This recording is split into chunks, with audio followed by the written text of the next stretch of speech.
Thank you, Chairman Doyle. Today we're marking up legislation that will make Americans safer, media more reflective of our nation's diverse views, and hopefully increase access to broadband and 911 services for urban and rural areas.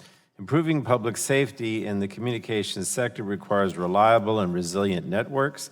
These networks are critical to ensuring that people can reach out for help during times of emergency. They're also critical to first responders who need to be able to communicate with each other. Hurricanes, wildfires, and tornadoes are inevitable, and despite the best efforts of communication providers, networks will go down, and therefore we must be prepared. H.R. 5926, the Resilient Network Act, which I introduced with Representative McNerney, would minimize disruptions to networks, public safety, and the customers that rely upon them when outages do occur. It would require more pre-planning and coordination amongst communication providers to enable customers of one provider to use the network of another provider during an emergency if their network goes down. It also would increase information sharing between providers and first responders so 911 call centers would be able to identify areas unable to call for help and proactively work with first responders to aid people at risk. We've been having bipartisan discussions on this bill since January, and while we haven't yet reached bipartisan agreement, I look forward to continuing the ongoing conversations as we move to full committee. And after a disaster is over, it's also important to learn from them, and H.R. 5918, introduced by Representative Matsui, would do exactly that. It requires the FCC to issue a report recommending how to improve the resiliency of networks each time the FCC activates the disaster information reporting system. We're also improving alerts for consumers in times of emergency with the READY Act. Representative Mike Thompson's Phone Act will ensure Americans who have lost everything in a fire, tornado, or other disaster won't also lose their phone number. Providers would be prohibited from reassigning phone numbers following certain disasters so that families are able to focus on loved ones and rebuilding and not their phone company. This is obviously the right thing to do, and I hope this bill will garner bipartisan support.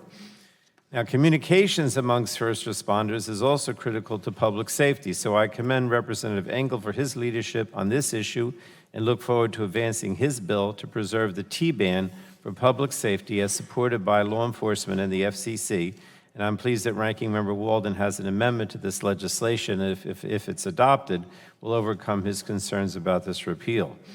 We're also marking up legislation to promote media diversity. If the people making decisions about the content we see and hear do not have a diversity of perspectives, the news, storytelling, and entertainment we see will not represent the incredible melting pot of our great nation.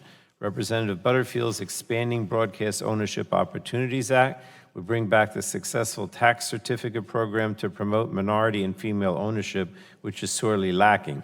We'll also consider Representative Clark's bill that would require the FCC to finally collect diversity data it should have been gathering for years.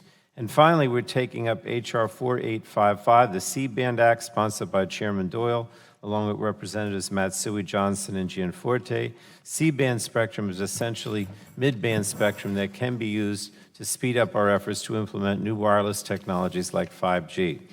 And the FCC is moving forward to auction this spectrum based on a stretching of existing law that's highly suspect. It's incumbent on Congress to provide legal certainty that will speed deployment of 5G and direct the spending of auction proceeds to important bipartisan priorities like broadband deployment and adoption and next-generation 911. The bill we're moving forward today is just a placeholder so that we can continue our bipartisan negotiations to produce legislation that does just that. And I hope we can find a bipartisan solution. But one way or another, Congress has to ensure the American people benefit from the public airways and not just foreign satellite operators. There are several other important bills we are considering today, such as a bill that would establish 988 as the universal dialing code for the suicide hotline with the National Suicide Hotline Designation Act. So I thank everybody for working to get these bills to this markup.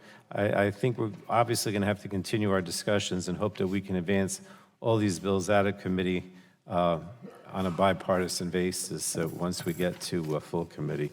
Thank you, Chairman Doyle.